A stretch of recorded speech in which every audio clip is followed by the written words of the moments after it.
Podcasts are pretty common. So what makes the Uncommon podcast uncommon? Well, it's all in our name. I'm your host, Noah Weiss, and we at Uncommon Sports Group understand the unique pressures and temptations that come with a career in the sport industry. We provide uncommon training that helps you successfully navigate common challenges. Hit the follow button on this podcast. Follow us on Instagram, Twitter, Facebook, and LinkedIn. Check out our website and become uncommon.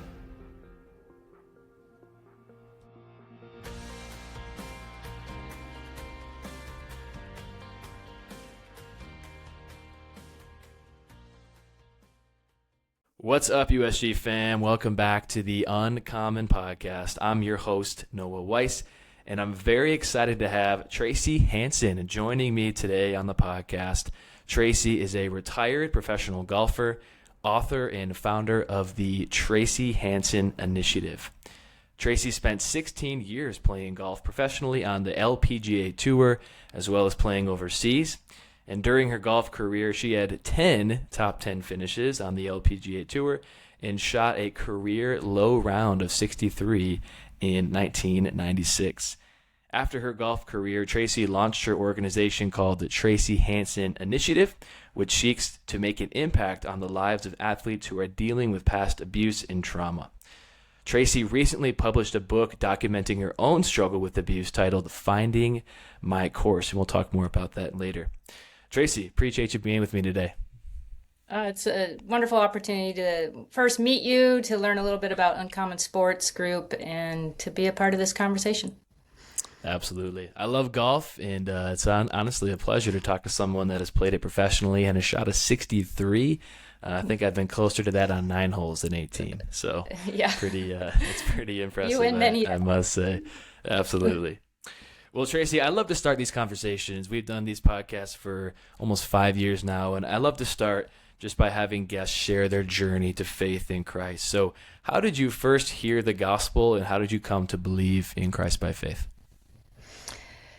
Yeah, I'm not a one who grew up in the church, other than a very short period of time in the Lutheran church doing the confirmation classes. And so really entered into that not knowing a lot, and was really good at memorizing the right answers and got out of it as quickly as possible, but really didn't understand who Jesus was, what a relationship with Jesus was all about.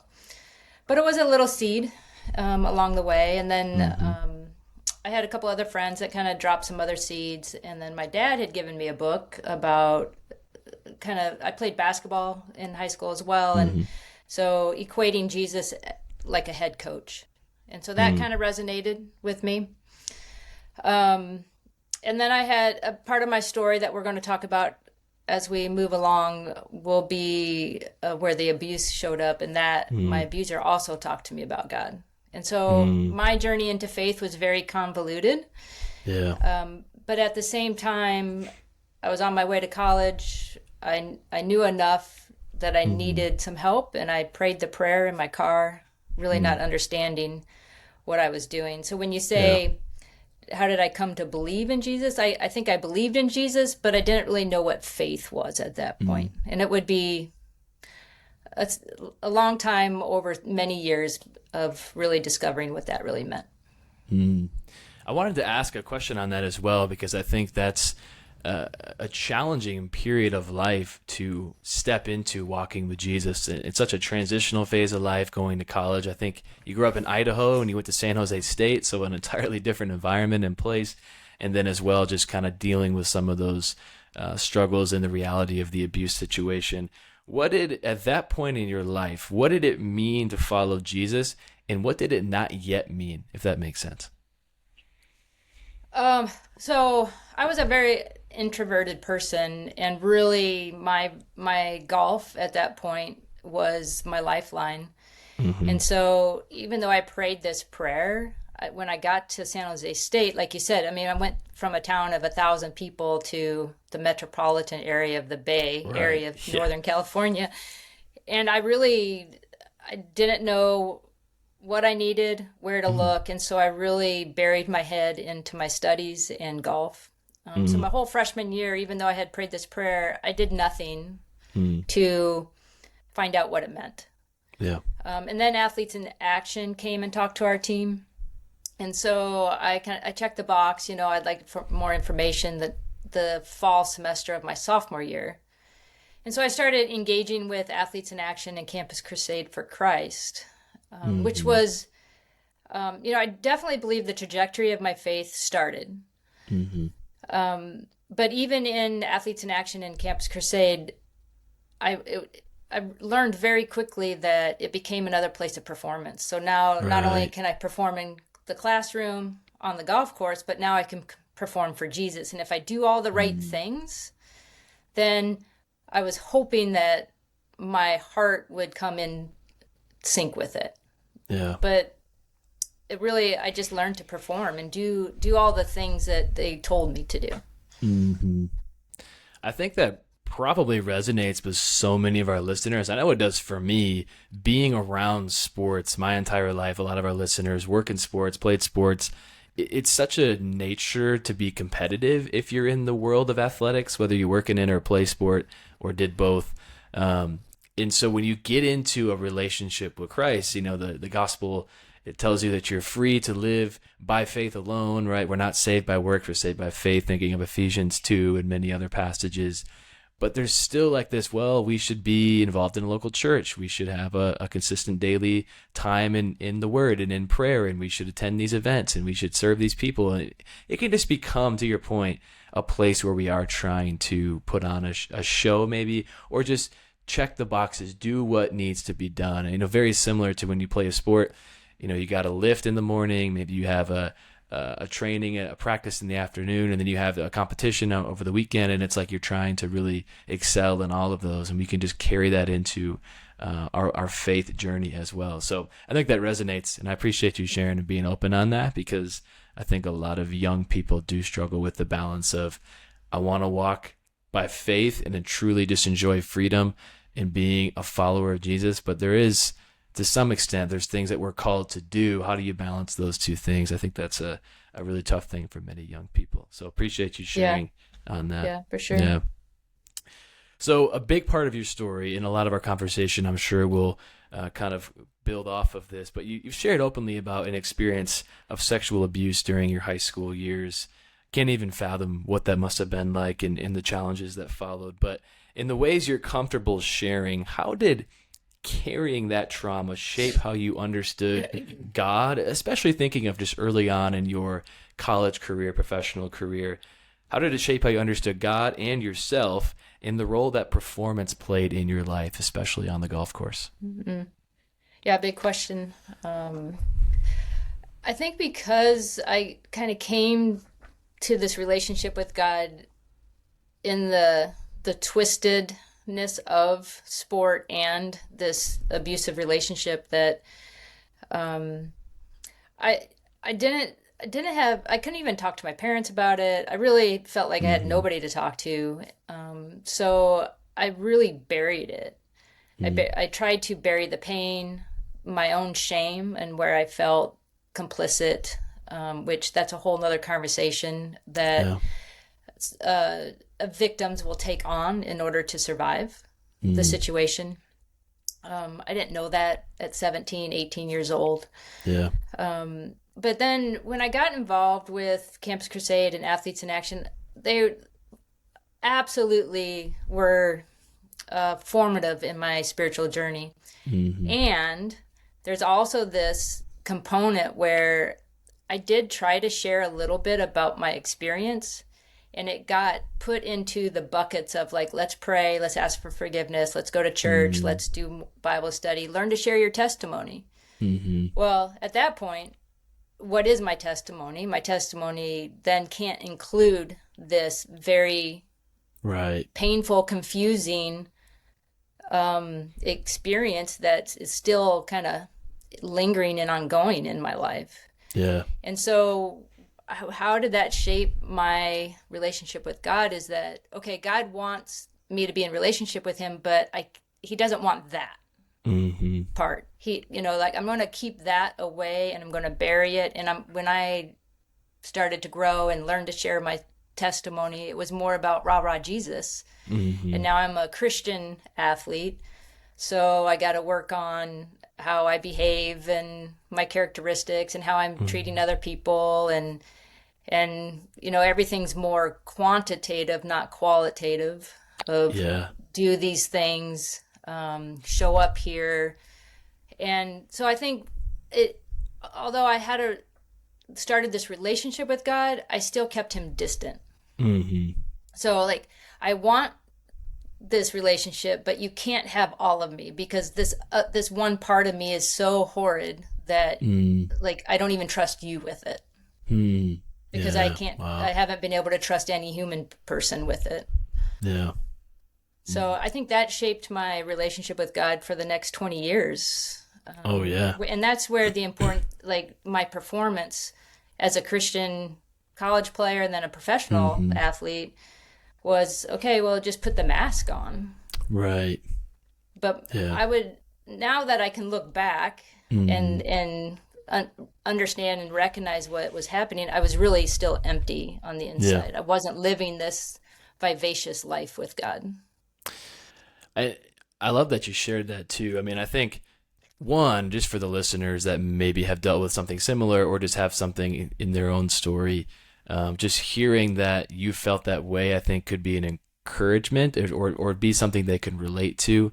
That you do have something so maybe dark or difficult in your past that it's hard to even bring that to God, right? And Hmm. I think is something a lot of believers struggle with if they've had things in their past that are really difficult. I also love that you share, though, because I'm just thinking of the people that are in the world of sport. Again, performance and the way that you go about your life and your success as an athlete or as a professional in this industry can be a way to mask a lot of other struggles. And it can kind of become the identity is, yeah, I work for this team, or I play on this tour, or I'm, winning this championship, or I'm competing for this.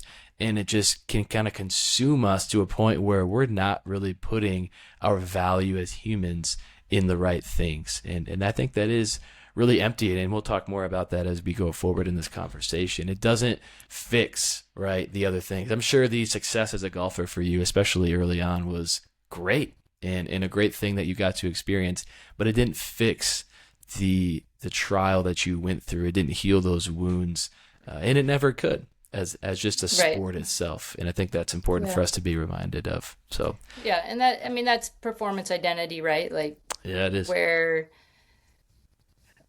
we rely on our performance Yeah. for our worth. And we can say all the right words. And I really kind of have a hard time with the word identity because of Hmm. my own life story, and that's Yeah. okay. But when somebody says, "Well, your identity's in Christ," I'm like, ugh. Okay, what does that really mean? Because I know that as like, okay, just go perform well, and if I'm doing well, then I feel good and I feel like I am in Christ. But when Yeah. I'm failing, which golf you fail more often than you Yes. than Certainly. ever, Yeah. it's a constant battle of more performance to keep that energy of I'm okay going. Yep. Yep. 100%. And to your point, there can be moments where I'm thinking of just people that are maybe in a season where they're really successful, right? Or they're continuing to climb the ladder, or they're just doing well in their specific sport. It can be a little easy at that time to just have that performance mindset because it's working. You're like, yep, I'm doing well. So this must be the way that it should be done. But to your point, the second you fail, or you don't get the promotion, or your team isn't excelling and they're laying off ticket sales staff or whoever, and you're a part of that, like how do you manage your performance mindset at that point? It can really be a detriment spiritually for a lot of believers. So I appreciate you sharing on that. Speaking of success, during your junior year at San Jose State, you began to really believe that professional golf could be a reality for you. I'm not sure if you went into college thinking that, but at this point, it was something you began to really believe and see as a possibility. How did that growing sense of opportunity and calling both motivate you in a good sense, but also maybe quietly reinforce that performance mindset we just talked about? Yeah, I think you're right. Like when I entered college, I went from being a big fish in a small pond to a very small fish in a very big pond in Yeah. collegiate golf. Mm-hmm. And it took me those 2 years start to, one, get my game in shape to compete on that level, but also to believe that I could win out there. And that started happening. And, and again, just to remind everyone that I was still under this performance. Like I wasn't dealing with my story. I was just trying to be a good Christian and figure what that meant. And then I was the number one player on the team, and so I had those expectations. And we were a nationally ranked team, vying for the NCAA championship every year. So there was a lot of pressure.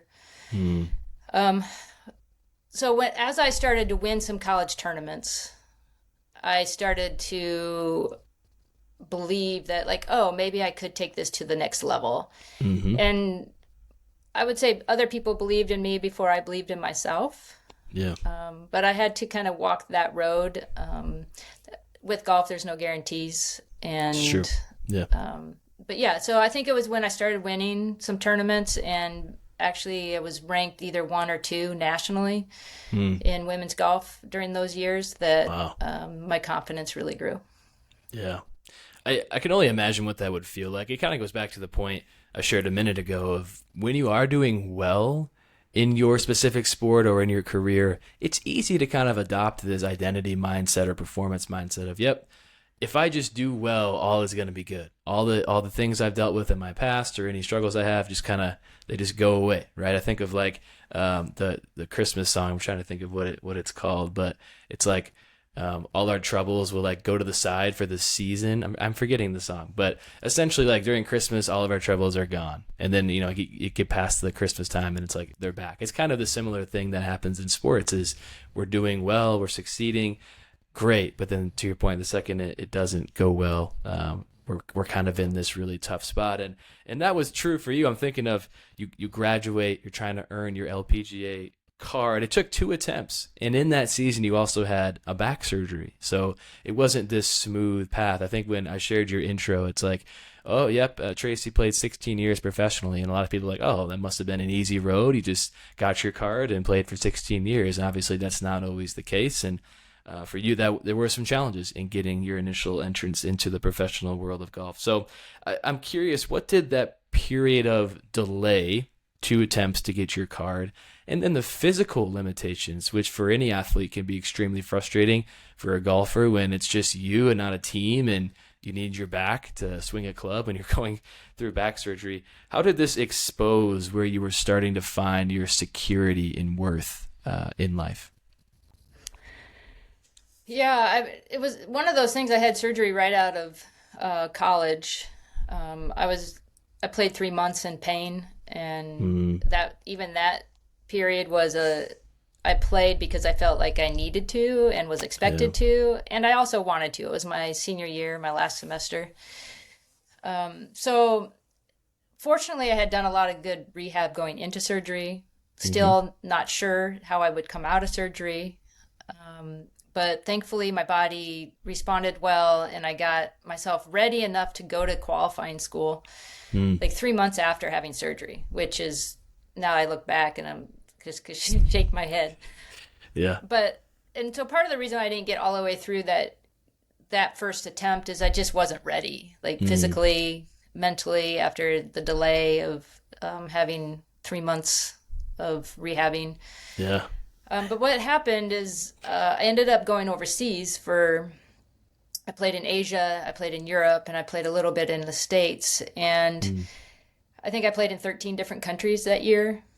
Wow. At 22 years old, that's crazy. So just navigating that year, and I played pretty well, so I had some success, earned some money.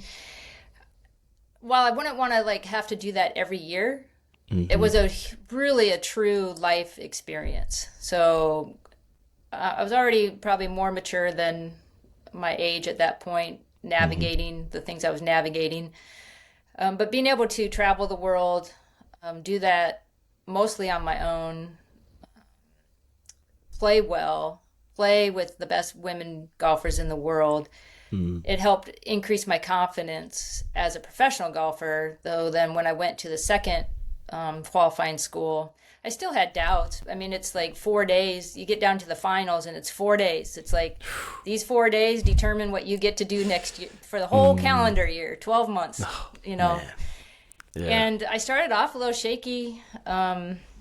You can read about it in my book, but there was a moment where I had a kind of an awakening and a like come to Jesus moment. Like either you keep playing hard or you're gonna fail again. And so I wish I could say that it all helped me see that my worth wasn't in my performance, but I was still at a stage where, although my faith had been growing, like I had these moments or these seasons of growth spiritually, and but I was, still making some poor decisions in relationships and how I was navigating things that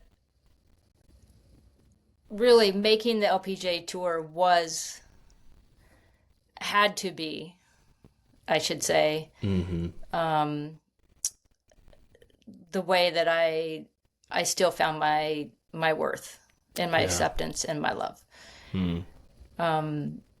Again, I think it was it was a push and pull with God and For Jesus. sure. Like, Yep. I can say all the right words. Yep, my heart wasn't totally embracing. And again, I'm still holding this secret that I had thought I had moved past. Yeah. That I really didn't think that much about it anymore. But it still was living inside of my body, and I didn't understand how that would come to the surface or try to leak out at different times. Right. I just kept ignoring it. Yeah. I think what you said resonates with so many people. It's like you do feel like you need the success, right? When you're in that phase. And honestly, like, I think of your story and I don't blame you, right? I think of just how intoxicating almost that level of success and opportunity could be.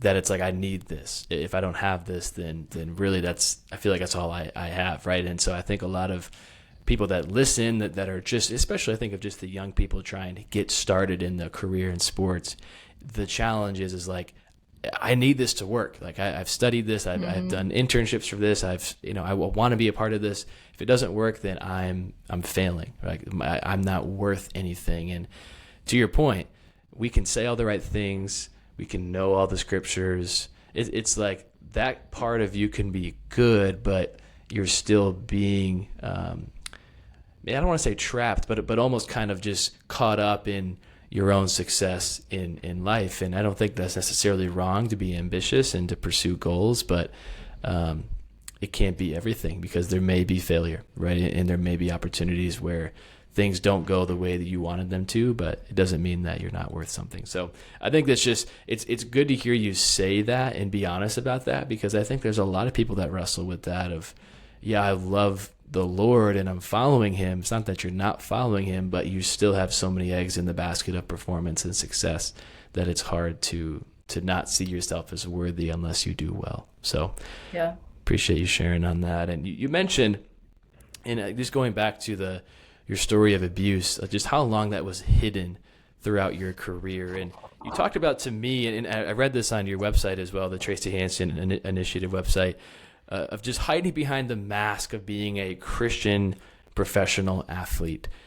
The question I want to ask around that is, what made it feel risky to be honest about your pain while competing at the highest level on the LPGA Tour? And what impact did that silence have on you emotionally and spiritually? Do you want authentic team gear and to support a great cause? Check out Locker Room Direct, our online store with thousands of donated items from professional and college teams. Every purchase helps Uncommon Sports Group connect, encourage, and equip Christians working throughout the college and pro sport industry. Right now, use the code PODCAST30 at checkout for 30% off your purchase. Head to lockerroomdirect.org, grab gear from your favorite team, make an impact, and join the mission today. Ooh, you asked some big questions, Noah. Yeah. Well, I think to start with, like, as we know, less than 1% of athletes in college are actually going to make it to the professional level.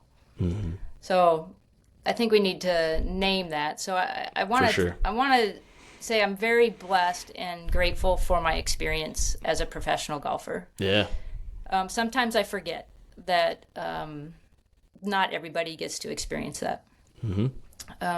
But then when I think regardless of our life experience, whether it's good, negative, leading up to our elite level sports, that we still form an image.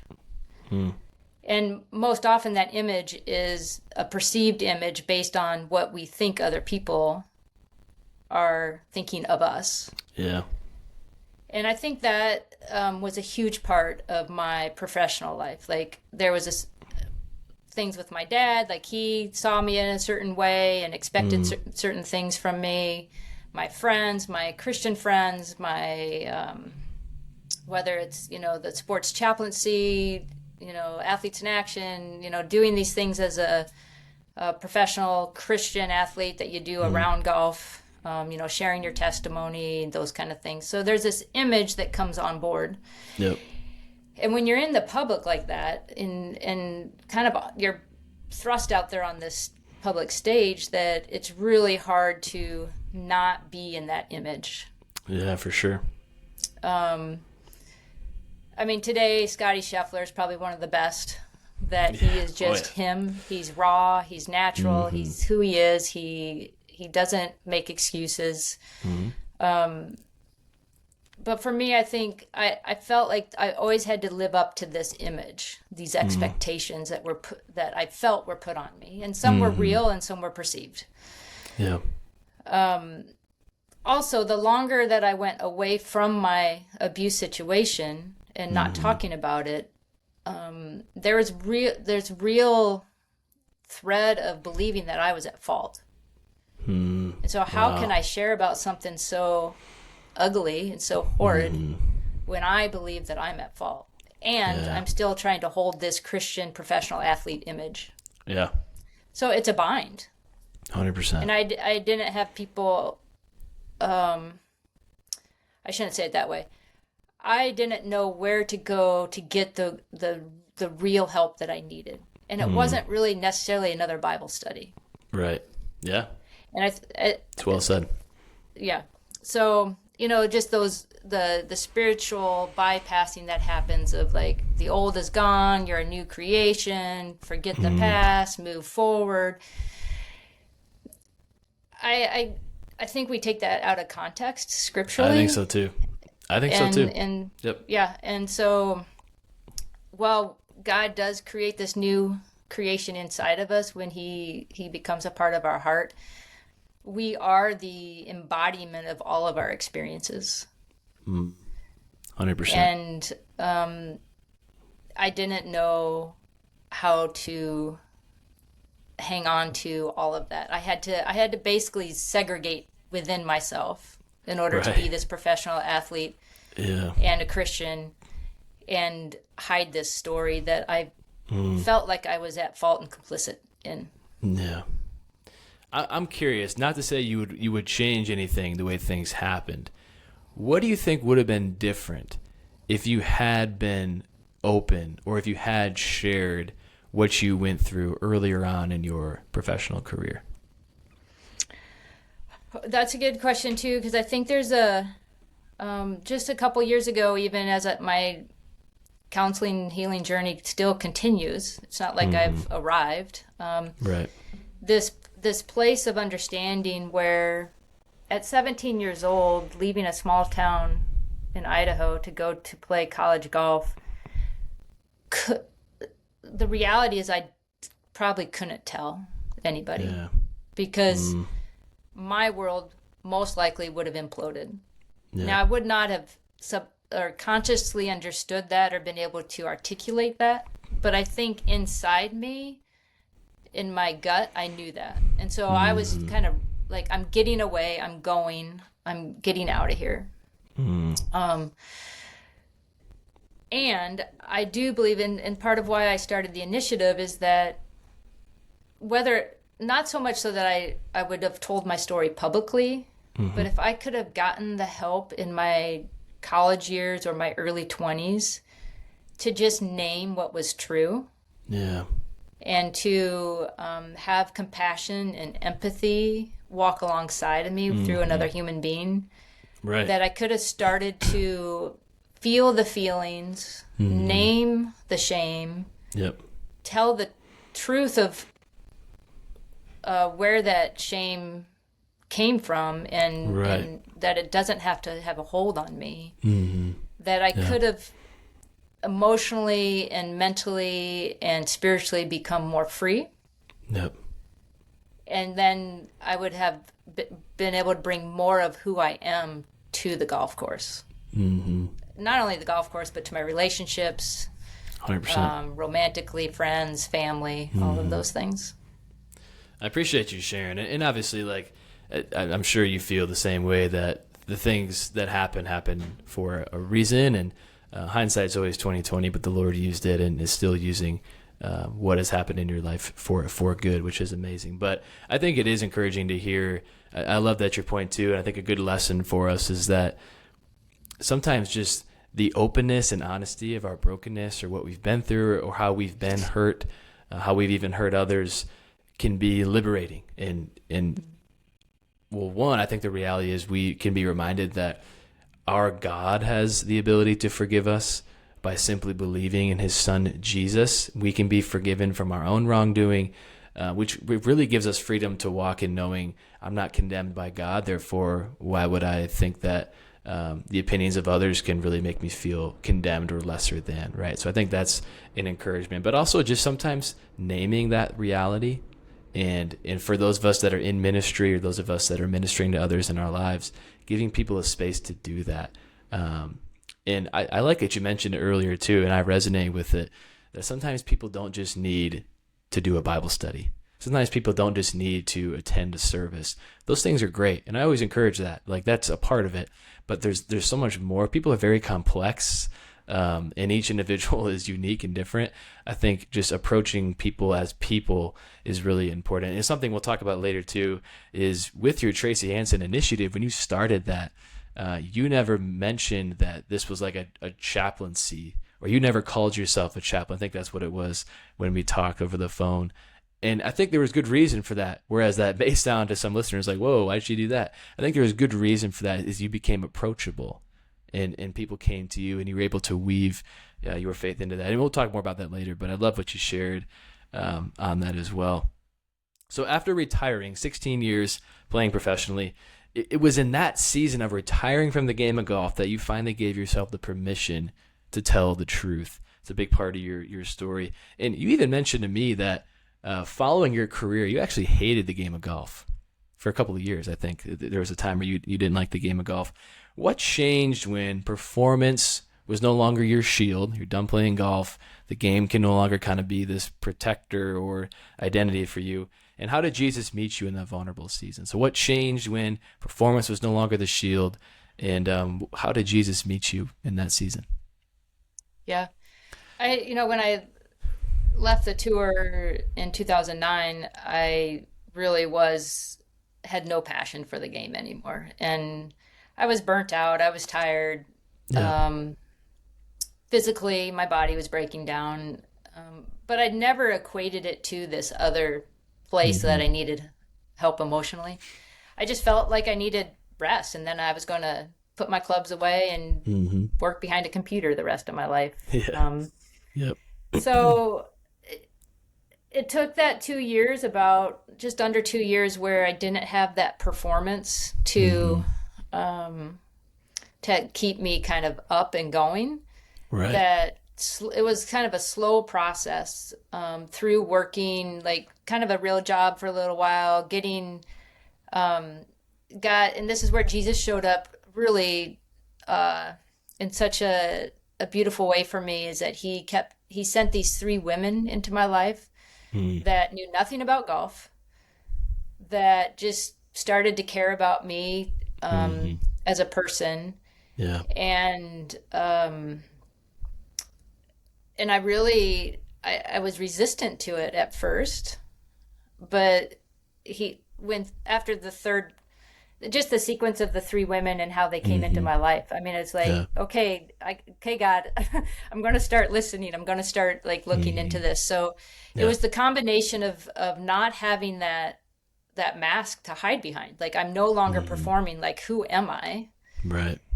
And then slowly having these women pursue my heart just for me, not because they wanted something from me. And that, not that I didn't have some relationships like that throughout my career, but the tendency as a public athlete is to think that somebody wants something from you all the time. And so I had to start to say yes to these women of their pursuit of my heart. Wow. It's amazing how God sometimes meets us in challenging seasons. I'm sure the transition from life playing golf, being a professional, to kind of getting out of that was hard. And there might have been some blessings in it too. But it's usually in those seasons where we kind of hit a low point where God does really show up and impact us in a way that really does change us for the better. So I think that's really encouraging to hear. How soon after being open and vulnerable did you really start to feel freedom from some of those maybe just days of hiding behind the mask? When was that freedom realized, I guess, is what I'm asking. Yeah. When my friend Amy was the first person that I started to share a little bit about this high school experience, and she was the first person in 20 years to put sexual abuse to my experience. And that was almost 2 years. Well, no, that was actually right before I left the tour. And I was really resistant. I was like, no, that's not me. I'm not that person. I'm not sure about that. So it took me about 6 months to really wrestle with that idea. Wow. And then this next person who I did a Bible study with, and we just went back to like the basics of Romans and Christ in you and our identity. And I'm like, yeah, this is all great, but what about this? What about the story? And then she's like, oh yeah, I think you need to talk to this person. And so it was this third person who is also named Tracy. That's awesome.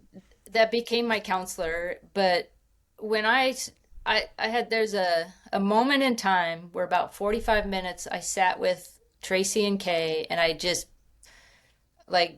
blurted out what I was feeling, my experience, and I cried, and it was the first time I think in my adult life that I felt heard.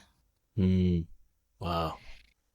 And so that was a pivotal moment. Now, then I had to choose to, like, am I going to do counseling or not to do counseling? And that's a whole frightening thing in itself. But so, and then it was months, maybe even up to a year before I really started to feel the release of the freedom. And another pivotal moment is when Tracy got really close to me in one of our sessions, eye to eye, and said, Tracy, it was not your fault.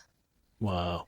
Because I was still holding that I was a part of this. I chose this, and it was a way of surviving those 20 years of the story. And so when she had tears in her eyes for me and said it wasn't my fault, I think that was another pivotal moment. So I think there's these little moments that started to unlock and release me along the way.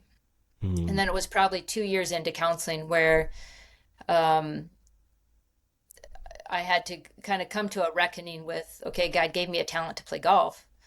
What do I want to do with that? Do I want to keep walking away from that because I still hadn't come back to much joy in golf?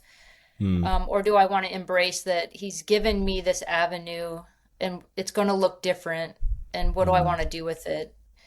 And then out of that, little seeds of passion growing of, oh, I could use golf and my story to help other athletes. And so it was probably a 2 to 2.5 year process of kind of getting to that point. Wow. I think that's what's really, really cool about your story. And I think what encourages me is you see, just looking at your story, I think the first thing that pops off the page for many is, oh, you play professional golf. That's really cool. Like, that's usually what people latch on to if you're a former professional athlete or work in sports at a high level, whatever it is. It's just the first thing that people call out. But when you really dig deep into what you went through, holding on to that for so long, and then when you were able to be open about it and receive some help, what God did with that. And I think that's what really encourages me is out of this healing journey came your book, Finding My Course, as well as the Tracy Hanson Initiative, which is your organization that's seeking to provide a space for other athletes and just individuals who are dealing with similar struggles to be open and receive some of that healing that maybe you didn't receive early on enough in your journey. So I'd love just to ask the question, how did God begin to shift your story from something you were surviving or had survived into something that you now are stewarding for the sake of others? Yeah, I love how you word that. It was a slow shift for sure. I started just slowly sharing my story more publicly with small groups of women. Mm. I started to play golf again and find some joy in just relational golf, social golf. Still didn't think about competing again. Yeah.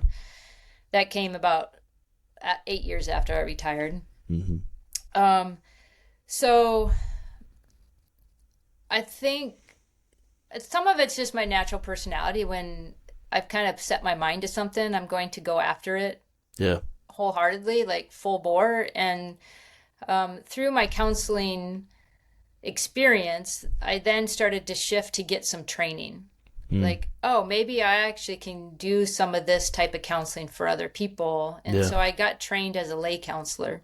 And so I took my time. I really, really, really, really wanted to be more organically moving toward this goal and not just, okay, I got this healing. I'm in a good place. I'm going to get trained and I'm going to jump in and help other people. Mm-hmm. That was like, no. I'm going to do this. And especially with a story, when people are willing to talk publicly about their abuse stories, you really need to have processed those stories with somebody safe before being public about it. And sometimes we do a disservice to our Christian athletes. We kind of throw them out there and say, okay, start talking about Jesus, and they're not ready for it. And so I never shared my story in a way that I wasn't ready for it, something that I hadn't processed through. Yeah.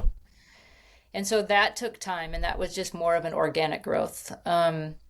So slowly, just some hard things, where I thought I was going to partner with some other organizations, that fell through. And then I had to make the choice of, like, if I'm really going to do this, I've got trained as a lay counselor. I'm starting to play golf again. If I'm really going to do this, am I going to start my own organization, which felt very lonely.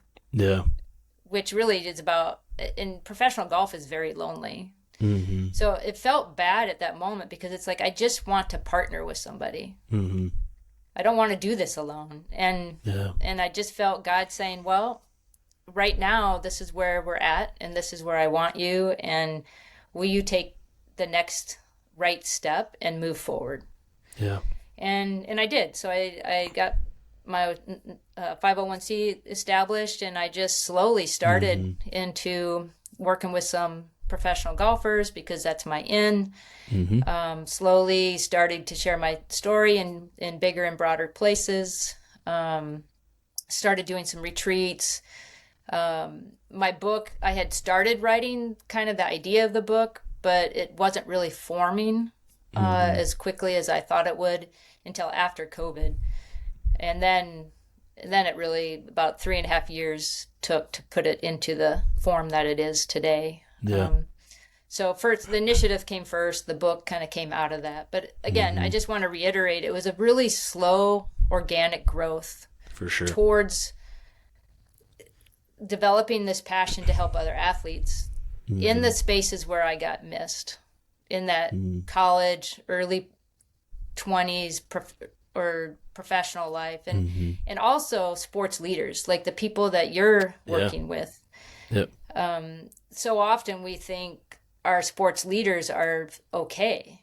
Right. But so many leaders are out there leading out of their own brokenness, and they don't even know it. And so part of my passion is also to help these leaders get the personal care that they need. so that they can be better equipped and more embodied in themselves to help the athletes that they're helping. Absolutely. Yeah. That's awesome. I'd love for you to share as well, maybe just some of the specific opportunities or initiatives that the Tracy Hanson Initiative is launching or currently doing. Yeah. So I do spend time with the Epson Tour athletes. The Epson Tour is the developmental tour into the LPGA. And they're the level of professionals that don't have a lot of resources and are really chasing their dreams, and it is hard. Yeah. And so I just show up. I try to get to about half of their events. I show up for free. I'm just there as a person to talk to about life on the golf course, off the golf course. And this is where I don't call myself a chaplain, because I want any golfer to be able to feel free to talk to me and let the Spirit lead the conversation from there. Absolutely. I do some speaking where the opportunities come up, and I share my story, or I talk about trauma. Try to bring awareness to the need to understand the impact of trauma. Yeah. We also do some retreats. A lot of our retreats are sports ministries leaders are coming, or coaches or administration type level people are coming to get care. And then we also try to give them some tools to walk away with as they can take back to the areas where they're serving athletes. That's awesome. Those are probably some of the most, I don't know if enjoyable is the right word, but the retreats really are formative and inspiring. And I love leading and facilitating those retreats. Awesome. And then I'm also playing senior golf again. That's awesome. So I'm competing a little bit to stay in the game, to stay relevant, to continue to allow God to use sport to do a work in me. Yep. Which I have a lot of work to still do. We all do. We all do. Yeah. I appreciate you sharing. It's an awesome organization, and I think it's really cool. And I love just hearing, like the coolest part about your story is how God used what you went through, which was challenging, difficult, and as we talked about earlier, if you maybe could go back, maybe you would have been more open early on. But God used that, the delay of freedom and healing from this, to now give you the opportunity to pour back into younger athletes, younger golfers, younger sport leaders, younger ministers, right? Which I think is really, really cool. So love the organization, and golf will do a work in you as an individual. That I can say from experience. Yes. So that's awesome. You know, Tracy, I think of our listeners who are working in this sports environment where performance, image, platform, logo on the polo or the hoodie, whatever, really feels like it matters. Like it carries a lot of weight in the lives of these individuals. Based on your journey, what would you want our listeners to understand about creating spaces where athletes and sport leaders are valued as people and not just based on their performance? Yeah. I think it is challenging for people in sports ministry or sports leadership to not get caught up in the hype. And especially nowadays with the NIL and the transfer portal and the personalities. So I think first and foremost, as a leader, check your motivation. Why are you feeling called to be in this place of leadership? Is it to be attached to the public persona, or is it because you really just care about these human beings? So that would be number one. That's good. I think also really gaining the understanding that we need to meet athletes right where they're at. We can't bring our own assumptions, our own agendas into these relationships. And really, I'm a big proponent of earning the trust to share Jesus, not forcing Jesus on athletes. I love that. Now, there's probably always a little, a percentage of athletes that just are really hungry to know Jesus right away. And I just know that there's a lot of damage that happens when we bring our own agenda and our own assumptions into any relationship. So it's the the ministry of presence, show up, be with them, meet them where they're at, emotionally, spiritually, and mentally. And then I think it's also important, and this is where, like I just said, a lot of sports ministry leaders are coming to our retreats because they're serving out of their own brokenness and they don't even know it. Right. And the reality is that we can only care and meet somebody else to the depth that we're willing to care and meet our own brokenness. That's good. And so if you're not willing to do that and you're out leading from a place where and it may not even be an abuse story in your history, maybe it's just chronic survival from negative talk at home, or a divorced family, or a loss of a parent, or a career-ending injury that you've never dealt with, that when we're out there leading and we're not willing to be in our own soul, we're just catching the surface, and we're not really bringing the fullness of Christ to people, because we're not willing to be in the fullness of Christ for ourselves. 100%. Yep. Yeah. 100%. And I think there can be a temptation, and maybe this is, what you're talking about, of that mask of Christian professional athlete. We feel like as Christians, and I felt this, I actually was talking to a friend about this recently. When I became a Christian, it was 6 years ago now, I felt like all of my struggles would just go away. All of the things I wrestled with, my sin struggles, all of my just personal, things that I experienced would just kind of dissipate. And you'd be just 100% of the time happy and all good. That's just not the Christian experience at all. And I feel like a lot of people often feel like they're doing it wrong if that's the case. But the reality is you don't arrive as a Christian. It's not this linear growth where it's like this. Like, it's like, all right, I feel really good today. Things are good. Oh, wait, no, it's not. It's like, but that's okay. That's part of being a human who's following Jesus. Yes, you're living with God. You're born again. You're saved. Hope of eternal life. But you're not made perfect yet. Like, that's not the reality yet. And so it's okay to be broken as a believer. In fact, I think of Luke chapter 18, one of my favorite parables Jesus tells. He talks about a Pharisee who prays, and the Pharisee is like, hey, God, thank you that I'm not like this and this, kind of just naming, I'm better than that person and this person. And then there's the tax collector who's like, hey, God, I need your mercy. Like, I'm a wreck. And we need that mentality more than we need the mentality of I'm all good. I'm put together. It's all good, because the reality is, for most of us, and for all of us really, it's not. So I think that's a great word for our listeners who want to use their platforms for ministry within their different roles in athletics. So I love that point that you made. It's great. Yeah. Tracy, my last question. Your book, Finding My Course, I'd love for our listeners to get a hold of that if they want to dive deeper into your story. Where can they pick that up? It's where any books are sold: Amazon, Barnes & Noble, my personal website can get ordered. It is also available on Kindle. Awesome. I'll drop the link as well in the description of this pod. So for the listeners, get a hold of that, read Tracy's story. And I just want to say thank you, Tracy, for your time. I know it's valuable, and this was a great conversation. So thanks for joining the Uncommon Podcast. Yeah, thanks so much for having me. I look forward to learning more about uncommon sports, and maybe we can collaborate. Absolutely. Thanks, Tracy. Thanks for listening to this episode of the Uncommon Podcast all the way to the end.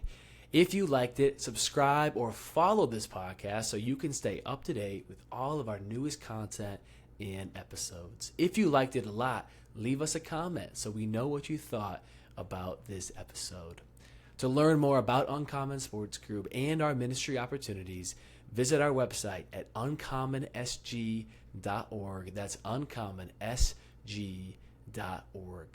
Right now, we're accepting applications for our upcoming USG Academy team. If you're a young professional working in sports, desiring to grow as a Christ-centered leader, then the USG Academy is for you. Tap the link in the description of this podcast to learn more and apply to be a part of our next Academy team. We'll see you next time on another episode of the Uncommon Podcast.